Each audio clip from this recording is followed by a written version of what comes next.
Janine Gutierrez nais at game makatrabaho si Paolo Avellino after pumirma ng kontrata. Eko sorpresa ang jowa.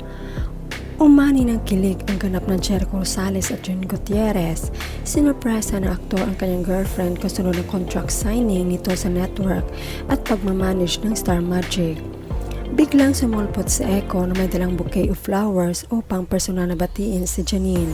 Sa kumalat na video, makikita ang tudong ngiti at halatang proud ang aktor habang niyakap at binabati ang kanyang nobya. Marami ang kinilig sa simple pero puno ng pagmamahal na ipinakita ni Eko para kay Janine. Agad namang bumuhos ang mga komento ng netizen sa sweet gesture ng aktor. Hindi rin naman lingid sa publiko na ilang ulit ng inamin ni Janine kung gaano niya pinahalagahan ang walang sawang suporta at paniniwala sa kanya ni Jericho, lalo na pagdating sa kanyang karera bilang artista. Mas lalo pang nagliyab ang kilig ng kanilang mga tagahanga nang ihayag ni Eko ang maikling ngunit makahulugang mensahe para sa aktres. I love you Janine, sambit ni Jericho. Dahil sa bagong kontrata ni Janine, agad namang naitanong kung bukas ba siya muli makatrabaho ang kanyang rumored ex na si Paolo Avellino. Hindi naman nagdadalawang isip ang aktres sa pagsagot at sinabing wala siyang nakikitang problema kung mangyari man ito sa hinaharap. Anya, bahagi iyon ng kanilang propesyon bilang mga artista. Nasa isang industriya lang daw sila at trabaho ang palaging dapat manaig. Kung maganda ang proyekto at naniniwala siyang makapagbibigay ito ng magandang kwento sa mga manonood, wala siyang dahilan upang tumanggi. Dagdag pa niya, lagi siyang game sa mga oportunidad na ibinibigay sa kanya ng network.